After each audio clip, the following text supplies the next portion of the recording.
Greetings and welcome. My name is Mike Bankhead. I am your host. I am a bass player and songwriter from the Gem City, Dayton, Ohio.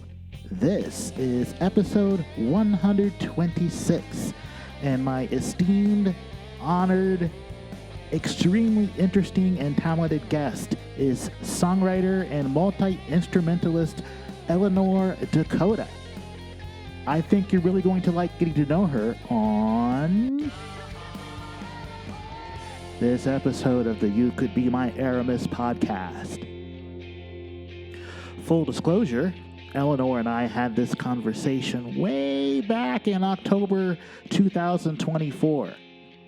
Surely some things in your life, dear listener, have changed since then. And as far as Eleanor is concerned, she lives in Cleveland, Ohio now. But this weekend, she is coming back to Dayton to play a homecoming show. And I figured, you know what? I should finally get around to editing this episode, and then I can encourage people to go to the show. So first of all, I'll tell you about Eleanor's show this weekend. It is Saturday, February 7th. This Saturday, the day before a football game of some sort is going to be played. And it is at Vagabond. Doors at 8. Show is at 9. $20 to enter. Eleanor Dakota solo. She might play keys. She might play piano. She might play ukulele. She might play guitar. What is sure to happen is that she will be brilliant. And let's get to know her in this conversation.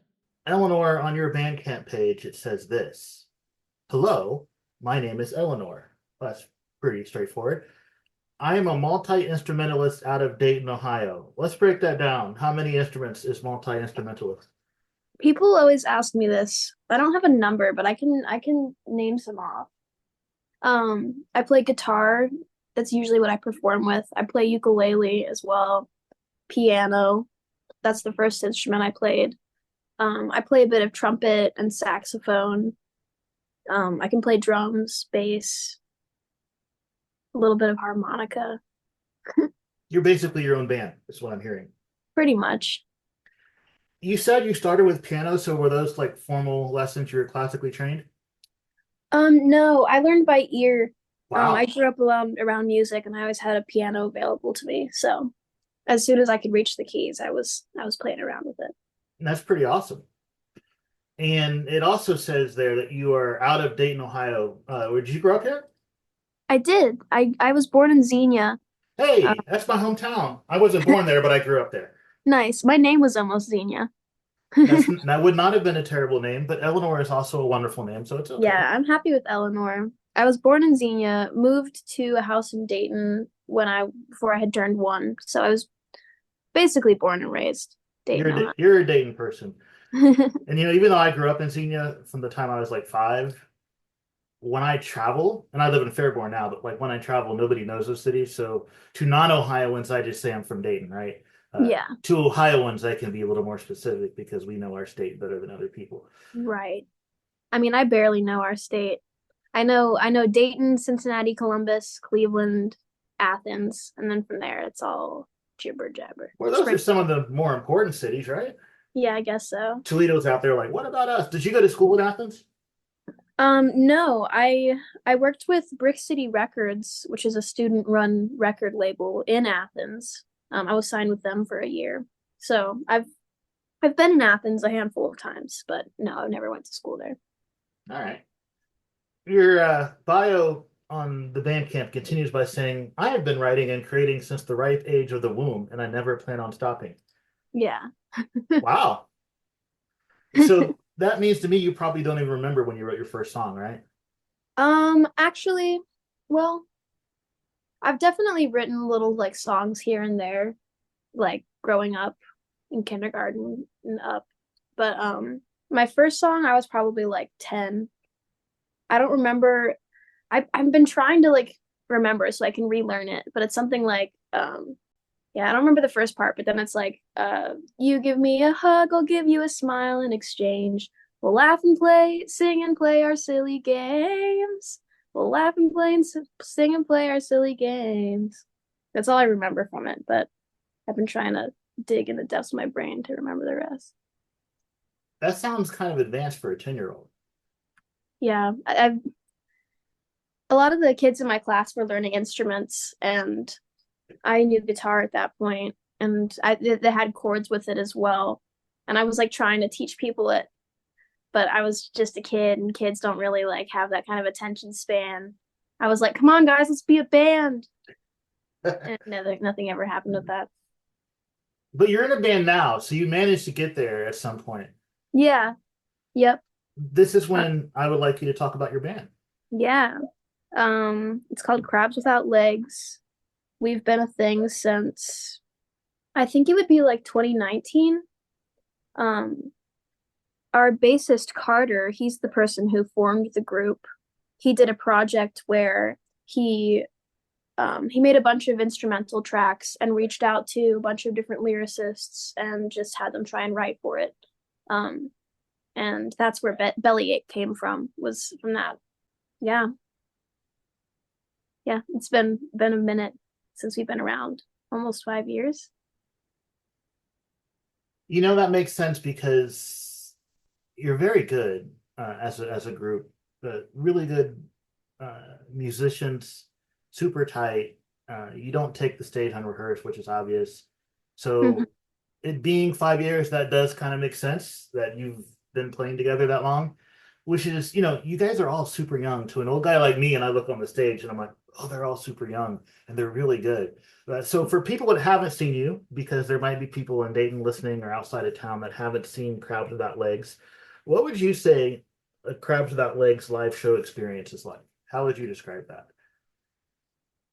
It's it's nonstop. You don't really get a breath to like to process the things that you're seeing. I mean, you do. We leave space for that in places. It's definitely like it's an experience. I only have experienced it from my perspective, so I'm not really sure what it's like from the outside perspective, but it's wonderful. I just get lost in it. What's your perspective? See, I know I'm wanting you to tell the story for the people listening. Yeah. Where are you during a Crowd Without Legs show, and what is in front of you? Well, beforehand, I'm spending a night with all of the crabs in Columbus. We run through our set, talk about ideas, and hang out. And then so I'm already riding on that high by the time I get to the show. I don't know. I've always loved performing, but something about playing with a band behind me just gives me like this almost false confidence, but it's justified. But I don't know. I love it. Yeah, it's great. We all bring so much energy. And we're also talented in our own ways. And I feel like we bring that energy and it just makes the audience like feel and kind of give it back. It's just a positive feedback loop. I would call you the lead singer, but you did at no point did you call yourself the lead singer of Crowd Without Legs. Yeah, I'm the vocalist. I am, yes, I am the vocalist of Crabs Without Legs. That's what I do in the band and lyricist. And you are definitely more expressive as a performer when you're playing those songs than when you're on your own. But you Yeah. mentioned that you have a band behind you, so I guess you probably kind of have to be to bring the energy to match that level of music, right? Yeah. It's definitely a struggle right now for me because, when there's 8 other instruments on the stage, it's very loud. So in order to hear myself, I have to be projecting so loud, and I often can't hear myself. So we're kind of dealing with that balance right now. We're gonna get in-ears soon, hopefully. But I feel like I have more vocal control when I'm singing softly because that's how I learned. That's how I've been doing it. So it's kind of nice to have the solo performances to kind of express that, and then crabs to kind of like experiment more with like the power of my voice. Are all the people that wrote lyrics for the record still in the band? No, the person who wrote Grounded Underwater, her name is Frances Bran. She's in Bomb Bunny. So she wrote the lyrics for Grounded Underwater. And Sean, who sang on Wawa Pretzel, he he hasn't like done a live show with us yet, but he's gonna be on our next project. I don't know if I'm supposed to say that, but he is. Well, if you're not supposed to say it, we'll pretend that you didn't. Okay. Yeah. I don't know. We haven't So really specified that. I'd like to talk about your next project just really fast. And the only question I have is it a similar vibe as this project, in which case Carter writes the instrumentals and has a bunch of people in a top line? Hashtag industry term for that. I don't know what top line means. That is when you write lyrics and melody to an instrumental that already exists. Okay, nice. Yeah, So that's basically what you guys did, what the professional term is for that. nice. Okay, then yes. Okay. Top line again.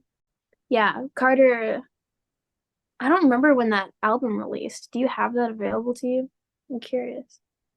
Your Bandcamp page says September 16th, 2022. 2022. Your Wow. debut album, Crowd Without Legs. So it's been Right. over two Yeah, years now. 2 years. Yeah. So obviously we've developed a lot of as a group and as individuals, and Carter specifically has developed a lot from what I can tell in his production and mixing and all that. I think that I think that our album that we have out is beautiful and I wouldn't change anything about it. I also think that this album that's about to come out is really just gonna like just be the cherry on top. It's gonna be a great second album. I got to get Carter on my podcast because as a bass player, I'm always a little partial to the bass player in a band. Yeah. So no offense, Eleanor, but when I go see a Crowd Without Legs show, I'm actually watching him more than you. He's really good. Yeah, he is. He's amazing. I take it for granted sometimes. That's pretty cool. So that's your band. Talk to me about your solo efforts. When you're not with your band and you need to scratch that, I gotta play songs itch. How do you go about doing that? Yeah, well, I write I write a lot. I have so many songs. And I'm generally a pretty optimistic person. I tend to see the silver lining of things, which is a reference to Look for the Silver Lining by Chet Baker. But when I am inspired to write, it's usually when I am dealing with some difficult emotions to process, because writing is how I and a lot of musicians process what they're feeling. Yep, me So, too. yeah, hell yeah. So the songs that I end up performing are generally pretty like they're just like there's a specific word I'm looking for. I mean, raw. They're very raw and emotional. So I don't know. My solo performances right now kind of I love to perform. They invoke so many different emotions in me because here I'm singing these songs that like have had a lot of negative emotions connected to them, but then I'm in my community and I'm talking with people and I'm connecting with people, and then people are connecting with my music. I don't know. I love it. I never want to stop. I don't know. I like how you mentioned community because that leads me to a point I wanted to talk to you about. You had a chat with Juliet on Kaleidoscope a few months ago, Yeah. and you brought the very talented Melina and Hannah with you. And Yes. I don't want you to say the exact same things you told Juliet because I'm going to link to that in the when I post this conversation so that people can go listen to that episode too. But you did talk about how you appreciate building community through music here in Dayton. And we see that with Crowd Without Legs, right? Like that, you have so many people on stage. Right. That's obviously kind of community just in one band. Right. But through playing your songs and throughout the city, how do you hope to continue building community among our musicians here in town? That's a really good question. I've been asking myself the same thing. I don't know. I've been wanting to bring. Okay, okay. So I've always imagined when I was a kid, the future that I imagined for myself was like I want to be famous. Like I want to tour. Like I want people to know my name. But that narrative has changed a lot. Basically, ever since Art Parked has been a thing, which connected me with a lot of local musicians who I wouldn't have known if not for Art Parked. Um, now that narrative in my head is more so I want I want to impact people. I want to have an impact on the world around me. I want to be able to write and be able to like live off that and be able to spend my time supporting myself and processing what it means to be human and helping people along their path in that as well. I forget what question you asked. How are we going to go about continuing to build community through Right. your music solo? Um, You were going down that path. yeah. Yes, it all connects. Well, already I've connected with so many people here, and just recently am I realizing like how much of a gift it is to be able to help people access these parts of themselves. From here out, I just want to, I don't know, I want people to know that it's okay to not be so serious all the time. I want to have fun. I want to show people. I want to have fun with people. I want to have fun and I want people to have fun. That's what I want to That's reasonable. do. One of the things I've noticed from going to your shows is there's not a whole lot of people my age there. So to full disclosure, I'm 46, which makes me feel so incredibly old. But there's Yeah. not a lot of people at your shows that are my age, which makes me sad because there are a lot of musicians in town, both my age and a little older and a little Yeah. younger. And when I was in my early 20s and late teens, in other words, when I was your age, we had a thriving music scene in Dayton. And I Hmm. still think we have a thriving music scene in Dayton. But I don't see people of my generation at your shows, and I don't see people of your generation at the shows of the people I know. And Yeah. how do we change that? That's a really good question. I actually was just having a conversation about this yesterday because I mean, I've been somewhat in the music scene since I was a kid, so I've kind of dipped my toe into the older generations, what they've established here. I don't know, because I feel like I feel like with Dayton specifically, a lot of the music scene in the older generation, and this is just a hot take. I'm not even sure how accurate this is, but it seems like they've gotten kind of comfortable doing the same thing and have given into like drinking culture, which is big in like the Oregon district. It is. Um, and I personally don't connect with that very much, but I really want to figure out how to bridge the gap and how to get us all to share with each other. I think that Paige Beller is kind of putting her foot in the door for that at the She's Yellow. awesome. Yeah, I love Paige. Not just as a performer, because I feel bad when I go see Paige, like if she plays an open mic or something and I didn't pay $20 to see her. Right. Because when I see Paige for free, I'm like, that was worth $20. So I feel bad that I didn't pay anything. Um, that's one of the things that's been bothering me is how do we get people across our community, like the people who shows I go to, I know that they would love a Crowd Without Legs show, but how do I get them to go to one? Other than, Right. when I talk to them, say nice things about your band because I saw you play last week or 2 weeks ago. And the other thing that I would like more of, I would love multiple genres on the same bill all the time. Give me an Yeah. indie rock band, a hip hop act, and a country act, and put them on the same bill. Yeah. Kind of the thing that Nick Montgomery used to do back in the Canal Street days. Hmm. And like the reasons I would like that is to get the different silos of our community all out to the same show, right? Yeah. Give everyone some culture shock. Give everyone some culture shock. And also, if you go back far enough, all of those genres of music come from the same place. If you're a music historian nerd type person, Hmm. No, and I I don't know the lore. and I like all that stuff. Like I feel very disconnected from the hip hop scene in our city. There's only like two or three of the hip hop artists that I actually know, and I would like to go to more hip hop shows. Uh, Yeah, me I've too. heard more than one person say wonderful things about Bomb Bunny. I haven't seen a Bomb Bunny show yet. It's Hmm. like there are things that I would like to fix myself. Is Right. uh, is there anything else that you think you would like to see fixed in our music community? I mean, with that specifically, I feel like a lot of the time I just don't know what's going on in Dayton. Like there'll be a really cool show, and I'll only find out about it because people are posting about it afterwards. I feel like it's hard to promote, especially after COVID and everyone's kind of like more reserved. Like Yeah. people aren't seeing flyers as much. Like the algorithm on social media, like sometimes you just don't see I think part of that is social media wants you to pay to have your advertisement seen. Yeah.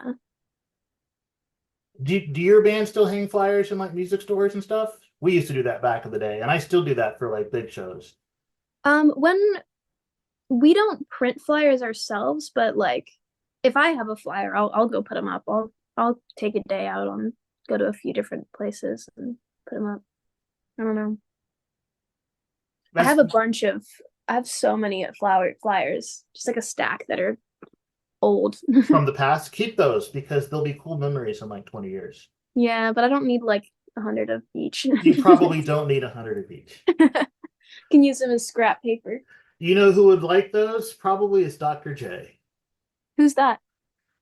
Oh, we're going to have a much deeper conversation when I'm not recording it. Dr. Okay, J is a criminology and social justice professor at University of Dayton.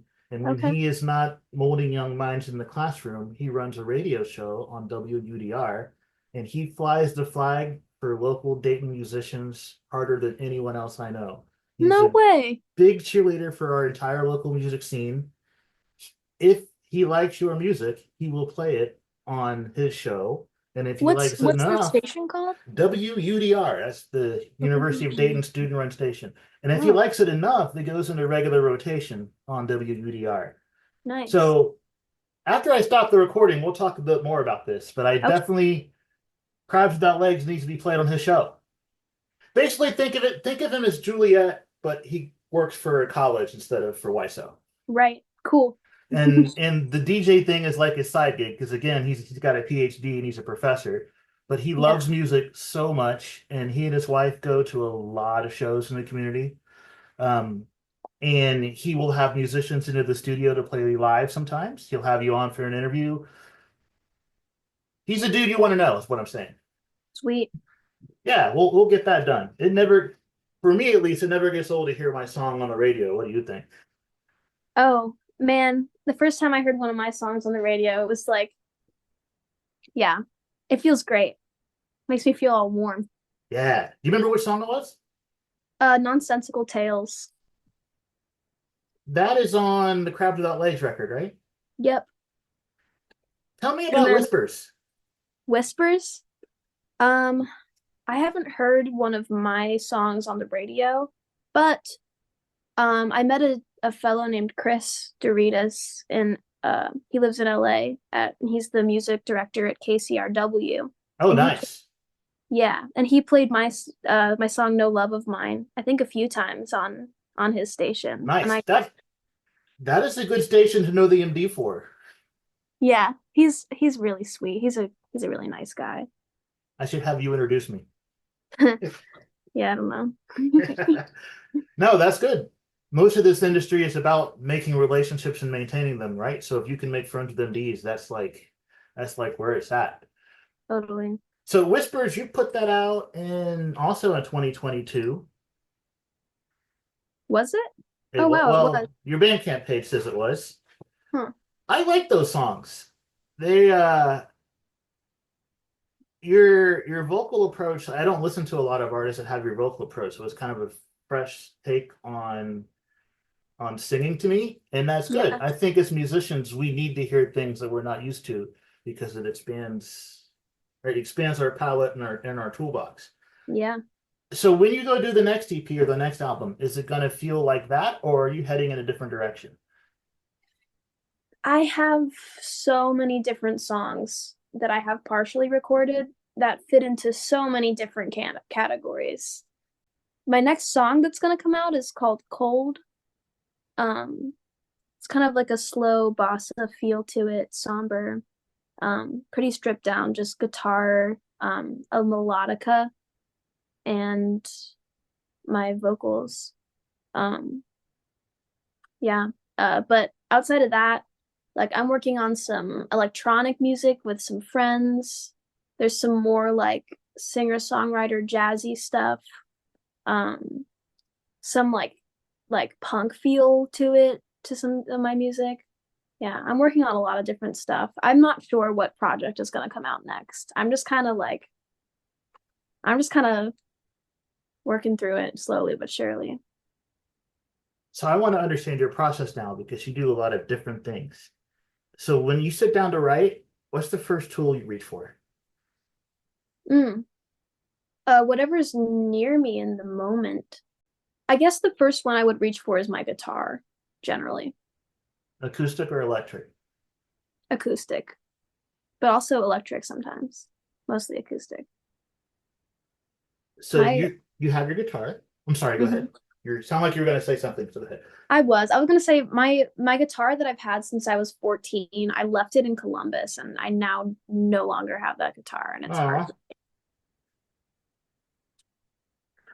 so you sit down with the guitar. Uh-huh. How do you know what direction you want the song to take? By which I mean an acoustic guitar is genre free, right? Because Right. once you go to the studio and decide the other instruments in the feel, it could be anything. You could write a hip hop song on guitar. You could go punk. You could go. How do you know when you're writing the song where do you want to take it, or do you not know? How does that work for you? Um, it's usually pretty instinctual. It depends on how I'm feeling in that moment. I'll just find a chord that kind of like resonates with me. Um, and then I don't know. I can kind of hear where I want it to go and I put my fingers in a place to make that happen.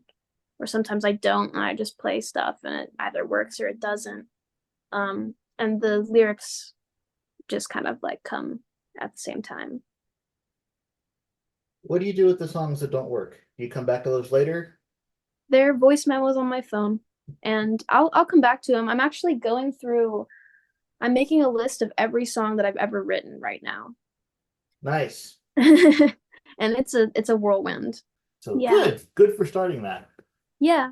I The reason I did it is because I'm at a point where I have all these songs and I have all these ideas for projects, but I'm not sure exactly how to puzzle piece it all together. So I'm writing down every song, where they are in the production process, either fully produced, partially recorded, just a voice memo, or undocumented. And obviously the undocumented ones, like those are gonna be my priority to just like get down. Um, yeah. That's going to save you so much time later. Like when you have a new project and you're like, I could have sworn I had something for this. It'll Yeah. take you a lot less time to find it, right? Yeah. I haven't really been able to get into like a groove with recording, and I've been in kind of a rut when it comes to songwriting as well. So I figured I realized like I already have like dozens, if not hundreds of songs. Like why do I need to keep writing more songs? Like I should just find the ones that I love and like make them ready for for people's listening pleasures. Yes, but you should also keep writing if you still have stuff to say, right? Yeah, I do have stuff to say. Yeah. I mean I'm always writing, just not really songs right now, just kind of like in my journal. When you write a song, how do you know when it's done? Like how do you know, all right, this one's done? I don't know when it's done. What happens is I get stuck and then I leave it and then I come back and I'm like, well, this is already a song. Like this is enough. This gets the point across. That works. I It like never talk. really Go does feel ahead. Sorry. it never Continue. does feel totally done. I think that's a common issue that people have. I like to ask that question because it seems that no two songwriters arrive at like we all write songs as writers, right? But it seems like no two of us do it the same way. Yeah, Like we might all start at a different place and wander around in the middle at a different place, but at some point we all end up with a song. for sure. And to me, it never gets old or boring to talk about that process and learn how other people do it. Yeah. What would you say is your strongest asset as a songwriter? Um, as a songwriter, I feel like Probably like my storytelling and the way I'm able to kind of like get across a complex idea, but in a way that's kind of simple and easy to swallow. Nice. And conversely, what is something about songwriting that you feel is a personal weakness or something that you want to work on and get better at?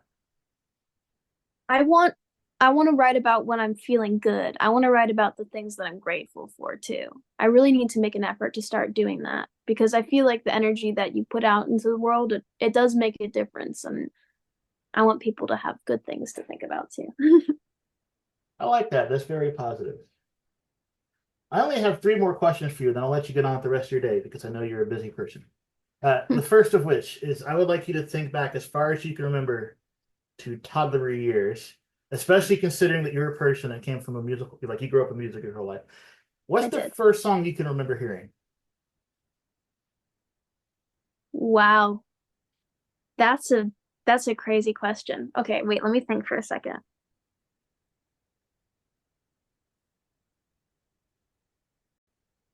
Hmm.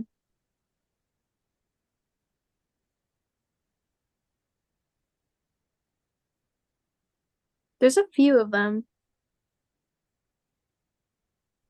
I mean, You Are My Sunshine for sure.